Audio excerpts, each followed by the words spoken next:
Hey, welcome back to the Debt Sucks podcast, where we turn your money mess into something that actually makes sense and occasionally involves yelling at your DoorDash habit. And yes, while we're at it, your Target runs. Hey, don't act like you weren't just there for toothpaste and left with $87 in throw pillows. I'm Ben Matthews, bankruptcy attorney, caffeine-powered financial freedom fighter, and proud owner of 5 side hustles that never made a dime. Also, professional encourager, accountability coach, and the reason I banned myself from buying another planner until I actually used the last 5. Today, we're launching something fresh, a little spicy, and a bit of a twist on a challenge you might already be familiar with. No Spend January. Segment 1. What is No Spend January?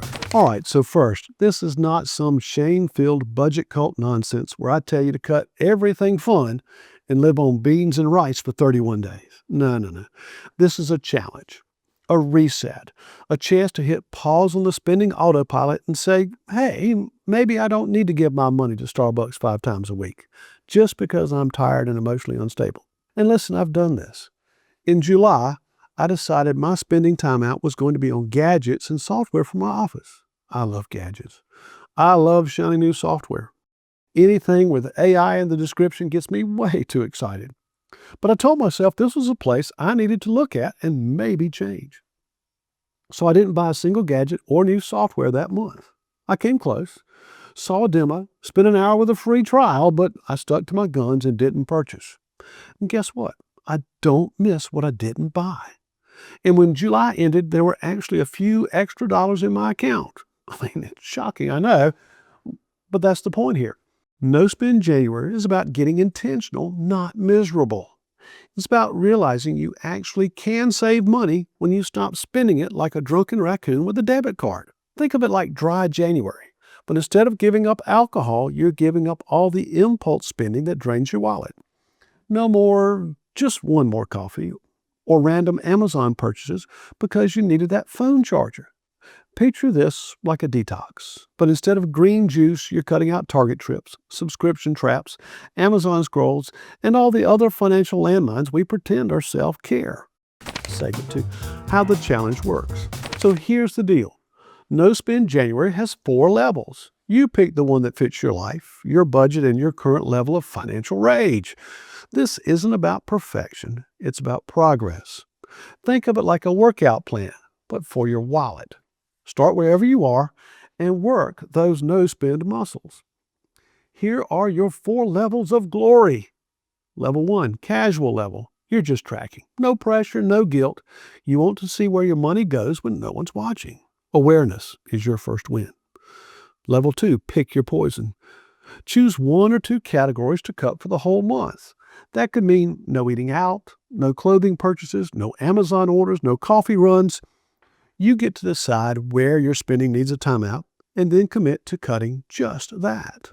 Number 3 is savage level. This is a full-on financial cleanse. You cut out all non-essentials, no takeout, no impulse buys, no online shopping sprees at midnight when your willpower is at 0. If it's not in your budget, it just doesn't happen. And number 4, financial monk mode, the extreme version. If it's not rent, groceries, gas, or keeping you alive, it's a no. You're basically Marie Kondoing your bank account. It's like a choose-your-own-adventure, but with fewer dragons and more receipts you're proud not to have. And yes, I'm hooking you up with a free printable tracker to make it easy to follow along. Categories include eating out, shopping, subscriptions, online impulse buys, random crap from CVS that looked useful. Tally your wins, celebrate your savings, and if you mess up, shake it off and keep going. That's how real progress works.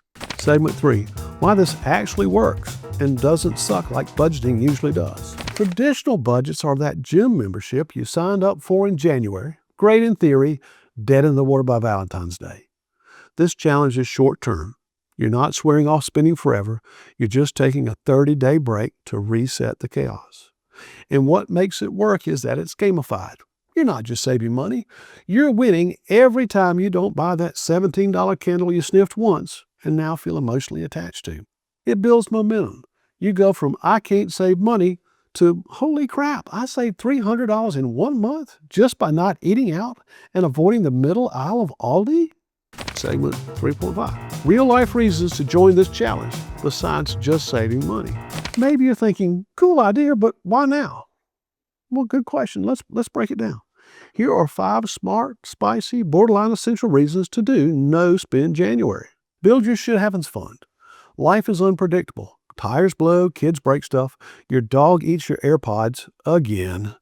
This is your chance to stack some emergency cash before life throws another wrench at your face.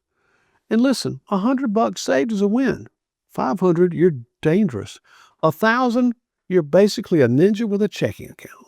Number 2, get control after the holiday chaos.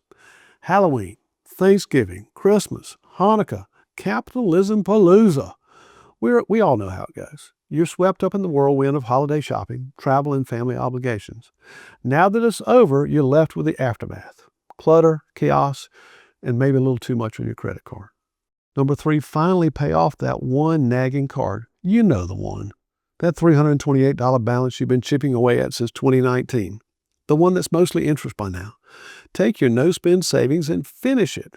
Wipe it out. Light a candle. Say goodbye. Post about it. I'll cry. Cheer and hit like. 4, break the doom scroll spending cycle. Let's be honest. Half of your spending is coming from your phone. Instagram ads, TikTok trends, influencer FOMO. This challenge forces a pause, a reset, wait, do I actually want this or was I just bored at 2 a.m.? And number 5, prove to yourself you can. Sometimes you just need a win. You need to know you can set a goal, stick to it, and feel the difference in your bank account and your brain. You don't need to be perfect. You just need to start. And this is a ridiculously doable place to start. So yeah, No Spend January isn't just about not spending. It's about building something better. A buffer, a plan, a little breathing room between you and panic. That feeling when you hit a money goal and no one had to Venmo you gas money? Hey, chef's kiss. Segment 4, how to join, like right now. All right, here's your mission. Pick your challenge level, casual, savage, or monk mode. Download your tracker. It's in the show notes and on our website. Subscribe to the podcast because I'm doing weekly check-ins all January. Tag me on social at Debt Sucks Podcast and use hashtag NoSpendJanuary so I can follow your wins, cheer you on, and maybe roast your near misses in a loving way. And yes, there are prizes, real prizes, gift cards, books, maybe some Debt Sucks merch, but only for people who subscribe, participate, and post. You're not in this alone. I'm doing it with you. Mistakes, they're allowed. Restarts, encouraged.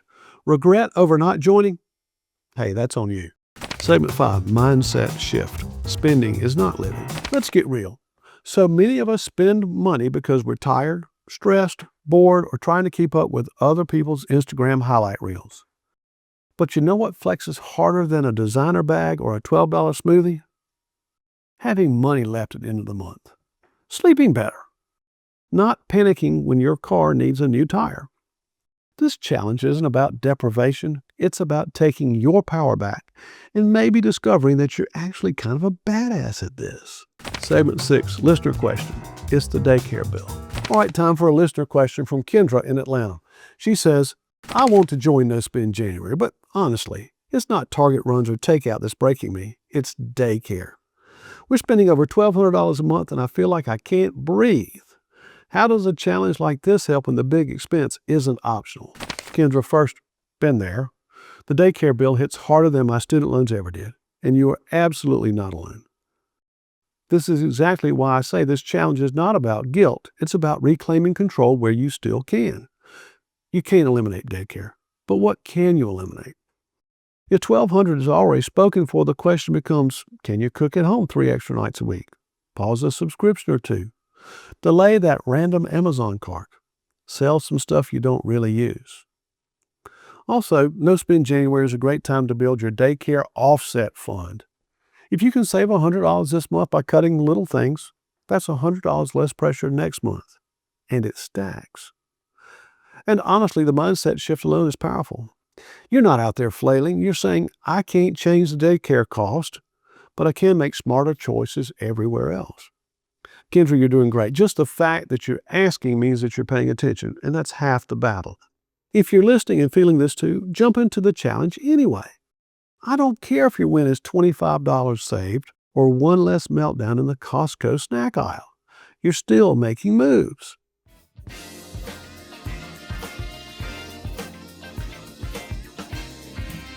Hey, let's get real for a sec. The Debt Sucks plan, it's awesome. It works. But not everyone has the time or the patience to chip away at their financial Mount Everest. Maybe you're drowning right now, like creditors calling your grandma, paycheck gone before it lands, sleepless nights count of drowning. Sound familiar? Listen, you don't have to white knuckle your way through this alone. Instead of spending years battling debt $1 at a time, I've got you. Bankruptcy isn't a failure, it's a fresh start. And sometimes hitting reset is the smartest thing you can do. At my law firm here in South Carolina, we take the time to listen to your story and help you figure out if bankruptcy is the right choice for you. No pressure, no judgment, just straight answers and real solutions. And if you don't live in South Carolina, don't worry. I can connect you with a trusted attorney in your state. Wherever you are, help is closer than you think. So if you're ready to stop the stress and start fresh, visit debtsucks.info to share a little about your situation or call my office for a free consultation. Let's find your path forward together, because sometimes you don't need a plan, you need a damn lifeline. Let me be that lifeline. All right, friends, that's your official invite to No Spend January. It's free, it's flexible, and it's going to save you from spending your way into panic mode. Don't forget, download your tracker, pick your level, and tag me using hashtag NoSpendJanuary so I can see your wins, your fails, and your I almost bought a blender at Costco but didn't moment. And hey, if you like this episode, subscribe to the podcast, leave a review, hit that like button, share it with a friend, or repost it to your stories with a caption, "This is the financial intervention I needed." That stuff helps more than you know. And you never know who in your circle is silently drowning in debt and needs this exact kind of real talk. I'll be back next week. Until then, adulting is hard, but it's harder with debt.